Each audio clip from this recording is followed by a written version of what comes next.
کیونکہ وہ اپنے دل میں کہتی ہے کہ میں ملکہ بن بیٹھی ہوں اور بیوہ نہیں ہوں گی۔ یہاں بیوہ سے مراد لفظ جو ہے یہ کسی شخص کے لیے، خاتون کے لیے نہیں ہے، بلکہ یہ قوم کے لیے ہے۔ اس کی شان و شوکت کو جب بیان کیا گیا ہے تو ملکہ لفظ استعمال کیا گیا ہے، اور وہ بے کس نہیں ہوگی، وہ سمجھتی کہ میں بے بس نہیں ہوں گی، بے کس نہیں ہوں گی، مجبور نہیں ہوں گی، پستیوں میں نہیں جاؤں گی۔ تو اس حالت کو جو ہے وہ لفظ بیوہ کے ساتھ جو ہے وہ تشبیہ دی گئی ہے، لیکن یہ اسی قوم کے لیے ہے۔ اور کبھی غم نہیں دیکھوں گی، کیوں؟ کیونکہ میرے پاس بہت طاقت ہے، میرے پاس بہت پیسہ ہے، میرے پاس بہت قوت ہے، اور میری بہت شان و شوکت ہے۔ دوسرے بادشاہ میرے سامنے آ کر جھکتے ہیں، قبیلے میرے سامنے جھکتے ہیں، چھوٹی طاقتیں میرے سامنے جھکتی ہیں، اور اس لیے مجھے تو کبھی غم نہیں ہوگا، میں کبھی پریشان نہیں ہوں گی۔ اس سے پہلے ہم اس کو سمجھنے کے لیے چند ایک حوالہ جات دیکھتے ہیں۔ آپ دیکھ سکتے ہیں اشعیاء نبی کی کتاب، اس کا 47واں باب، اس کی 8ویں آیت، اور ارمیا 51 باب، اس کی 8ویں آیت۔ تو ارمیا کا حوالہ میڈم جی ہم سب کے لیے پڑھیں گے۔ بابل ناگہاں گر گئی اور برباد ہوئی، اس پر واویلا کرو، اس کے درد کے لیے بلسان لو، شاید اس کو شفا ملے۔ ہاں، تو یہاں پر ہم بربادی کی بات دیکھتے ہیں۔ بابل عظمیٰ، یعنی یہاں پر جو ہم بربادی دیکھ رہے ہیں مکاشفہ کی کتاب میں 18ویں باب میں، یہ رومن حکومت کی بربادی ہے، رومن کی بات کی جا رہی ہے۔ یہاں جب بابل لفظ استعمال ہوگا تو وہ رومن کے لیے ہے کہ ملکہ بن بیٹھی ہوں، بیوہ نہیں ہوں گی۔ بت پرستی حکومتوں کا خیال یہ تھا کہ ہماری اپنی کوشش سے ہم نے یہ سب کچھ کیا ہے، اور وہ اس کو تکبر کے حصے میں، زمرے میں لیتے ہیں کہ یہ سب کچھ ہماری اپنی انا ہے، حالانکہ خداوند خدا ہی قادر مطلق ہے، وہی ہمیں قوت دیتا ہے، وہی ہمیں طاقت دیتا ہے، وہی ہمیں کامیابی دیتا ہے۔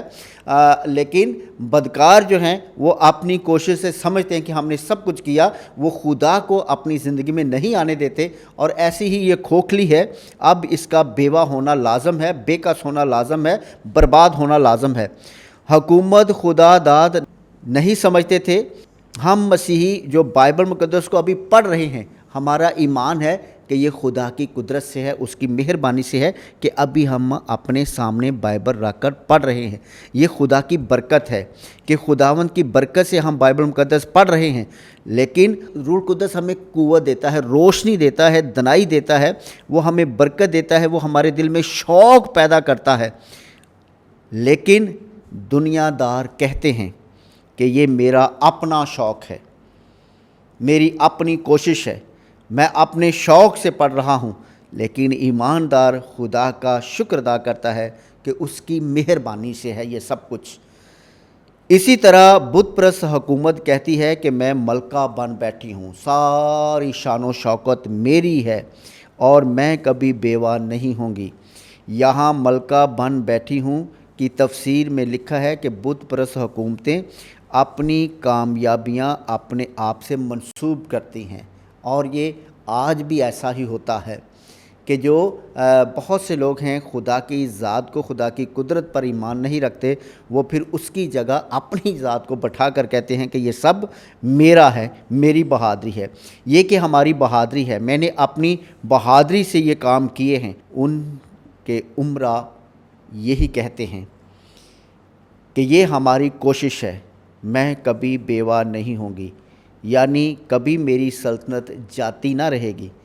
بیوہ ہونا، جیسے میں نے آپ کو کہا، بے بس ہونا ہے، بے کس ہونا ہے، بے سہارا ہونا ہے، اور پستی کی حالت ہونا ہے۔ میں کبھی بے بس نہ ہوں گی، پستی کی حالت میں نہ جاؤں گی، ایسا وہ خیال کرتے تھے۔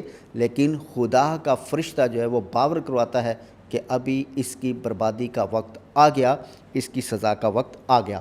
ہاں جی، اس لیے ایک ہی دن میں اس پر یہ آفتیں پڑیں گی، یعنی موت، غم اور قحط، اور وہ آگ سے جلا کر بھسم کر دی جائے گی، کیونکہ خداوند خدا جو اس کی عدالت کرتا ہے زوراور ہے۔ ہاں، تو لکھا ہے کہ اس لیے ایک ہی دن میں اس پر آفتیں آ پڑیں گی۔ وہ گمان بھی نہ کرتا ہوگا، وہ اپنے آپ میں بہت قوت والا سمجھتا ہے، طاقت والا سمجھتا ہے، لیکن ایسا اس کو ہوگا برعکس۔ اس لیے ایک ہی دن میں اس پر یہ آفتیں پڑیں گی، اس پر موت آئے گی، مٹ جائے گی، فنا ہوگی، ختم ہوگی۔ وہ امیر بنی بیٹھی ہے لیکن اس پر قحط آئے گا.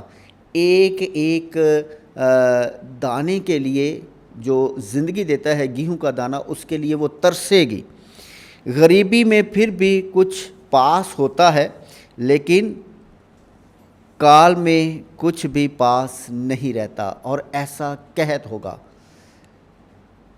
میں بار بار کہتا ہوں کہ اس کو لفظی طور پر ہم نہیں سمجھ سکتے, یہ علامات ہیں, نشانات ہیں, اور اس کے سبب سے بتایا جا رہا ہے کہ خدا کو جو ہے یہ چیزوں سے نفرت ہے, اور خدا مختلف طریقوں سے جو ہے وہ انسان کو سزا دیتا ہے, اور یہ ساری چیزیں جو ہیں مل کر انسان کے لیے مصیبت بن جاتی ہیں, اور یہی سزا ہوتی ہے. اور وہ آگ سے جلائی جائیں گی, بھسم ہو جائیں گی, کیونکہ خداوند زور آور ایسا کرنے پر قادر ہے, اور وہ ایسا کرے گا. کیونکہ وہ مالک ہے اور وہ قادر ہے, اور وہ ابھی اس کی بربادی کا وقت آ گیا ہے. جتنا اس نے کرنا تھا کر لیا. اب رومن کی بربادی جو ہے اس کو ہم دوسری طرح سے بھی دیکھتے ہیں کہ یہ وہاں پر تمام مسیحی لوگ جن کو مختلف سزائیں دی جا رہی ہیں, اذیتیں دی جا رہی ہیں, جن کو ابلتے ہوئے تیل کے کڑاہے میں ڈالا جا رہا ہے, جن کا سر قلم کیا جا رہا ہے, جن کو بڑے بڑے جانوروں کی خال میں سی کر دھوپ میں پھینکا جا رہا ہے, جن کے ہاتھوں میں تلواریں دے کر ایک دوسرے کو قتل کرنے کا حکم دیا جا رہا ہے, یہ ان کے لیے تسلی کا باعث بھی ہے کہ اب یہ ساری کی ساری قوت اور طاقت مٹنے والی ہے, کیونکہ ہمارا خداوند خدا قادر ہے, اور وہ ہماری حفاظت کرے گا, اور اس ساری قوت کو مٹا دے گا جو سچائی کے خلاف ہے, جو پاکیزگی کے خلاف ہے, جو خدا کی مرضی کے خلاف ہے. اور یہ شیطان کا ایجنڈا ہے, اور شیطان ہمیشہ پسپا ہوتا ہے, برباد ہوتا ہے. تو اس لیے میں نے کہا کہ ہم اس تناظر میں دیکھیں گے تو ہمیں سمجھ آئے گی کہ مکاشفہ کی کتاب بار بار بار بار جو اپنے ہر باب کے حصے میں جو ہے وہ موجودہ اس وقت کے جو مصیبت زدہ لوگ ہیں ان کے لیے تسلی ہے. اور یہ عارفانہ کلام ہے, یہ قیامت تک ہر مسیحی کے لیے, ہر خدا کے بندے کے لیے جو خدا کے آئین پر چلتا ہے, جو خدا کی مرضی پر چلتا ہے, اس کے لیے بھی تسلی ہے کہ خدا ہمارے ساتھ ہے, اور وہ ہمارے ساتھ مل کر بدی کو مٹا دیتا ہے. اور زمین کے بادشاہ جنہوں نے اس کے ساتھ حرام کاری اور عیاشی کی ہے, اس کے جلنے کا دھواں دیکھ کر اس پر روئیں گے اور ماتم کریں گے. ہاں, تو ابھی ہم یہاں پر دیکھتے ہیں کہ سزا جو ہے وہ رومن حکومت کو ہے, یہ پہلا نمبر ہے. اور جب ان کو سزا ملے گی تو زمین کے بادشاہ جو اس کے ساتھ مل کر بت پرستی اور عیاشی اور خوشیاں مناتے تھے, جو سمجھتے کہ یہ ہمارے خدا کی مانند ہے, اسی سے ہماری قوت ہے, اسی سے ہماری طاقت ہے, اور یہی اسی کے سبب ہماری زندگی جو ہے وہ ترقی کی راہ پر چلتی ہے, ہمارے ملک, ہماری چھوٹی چھوٹی سلطنتیں جو ہیں وہ ترقی کرتی ہیں, اس کو دیکھیں گی, اس کی تباہی کو دیکھیں گی, اس کے خاتمے کو دیکھیں گی, اور پھر روئیں گی, ماتم کریں گی. دوسرا اس لیے بھی کہ ماتم کریں گی کہ اب ہماری باری ہے. کیونکہ ہم بھی اسی کا حصہ تھے. جب خدائے قادر کی قوت اور طاقت ظاہر ہوتی ہے تو کوئی بڑی طاقت اس کے سامنے ٹھہر نہیں سکتی. تو چھوٹی چھوٹی طاقتیں جو ہیں وہ بھی اپنے آپ پر بھی روئیں گی, پچھتائیں گی کہ ہم کیوں اس بدی کا حصہ بنے. تو اس لیے یہ اس وقت کے لیے ہے, اور آج بھی یہ کلام عارفانہ ہمیں آگاہی دیتا ہے کہ ہم کسی بھی دور میں ہم نے بدی کا حصہ نہیں بننا, کیونکہ بدی ہمیشہ بربادی, پستی, فنا ہو جانا, مٹ جانا اور سزا کا باعث ہے. کبھی بھی جو ہے وہ خدا کی حضور میں برگزیدگی کا باعث نہیں بن سکتا. اور اس کے عذاب کے ڈر سے دور کھڑے ہوئے کہیں گے کہ ہائے ہائے وہ شہر عظیم, وہ مضبوط شہر بابل, ایک ہی گھڑی میں تیری عدالت آ پہنچی. ہاں, تو یہاں ہم دیکھتے ہیں کہ یہ ساری تباہی جو ہے وہ دوسروں کے لیے عبرت کا باعث ہوگی, دوسروں کے لیے جو ہے وہ ایسی ہولناک ہوگی کہ ان کو بھی اپنے آپ پر سوچنا ہوگا. اور اس طرح سے ہم دیکھتے ہیں کہ رومن حکومت جو ہے وہ اس کے خاتمے کی بات کی گئی ہے، اس کی سزا کی بات کی گئی ہے، اور اس کے ساتھ تجارت کرنے والے، اس کے ساتھ رہنے والے، اس کی شان و شوکت کی تعریفیں کرنے والے جو ہیں اس کی بربادی کو دیکھ کر جو ہیں وہ آہیں بھریں گے اور اپنے آپ پر افسوس کریں گے، اور اس کی ساری زندگی پر افسوس کریں گے، اس کے سارے کاموں پر افسوس کریں گے کہ کاش کہ ایسی بدکاری کا ہم حصہ نہ بنتے، کاش کہ ایسی بدکاری اس دنیا میں نہ ہوتی تاکہ یہ خدا کا غضب جو ہے وہ ظاہر نہ ہوتا۔ تو اے میرے عزیزو، یہاں تک ابھی ہم غور و خوض کرتے ہیں، اس کے بعد ہم نیکسٹ ایپیسوڈ میں جو ہے وہ دیکھیں گے۔ خدا آپ کا سب کو بہت برکت دے۔ شکریہ۔ جی ناظرین، آج ہم نے آپ کے سامنے مکاشفہ کی کتاب اس کا 18واں باب اور حصہ اول کی تشریح و تفسیر بیان کی ہے۔ ہمیں امید ہے کہ آج کے کلام کے وسیلے سے آپ کی پیاسی روحوں کو تسکین ملی ہوگی۔ ہماری دعا ہے کہ خدا کا فضل رحم ہمیشہ آپ پر اور آپ کے گھرانوں پر ٹھہرا رہے۔ اور اب آخر میں ناظرین، آپ ہمارے چینل کو سبسکرائب کیجئے، پروگرام کو لائک و شیئر ضرور کیجئے۔ آپ سب کا بہت بہت شکریہ۔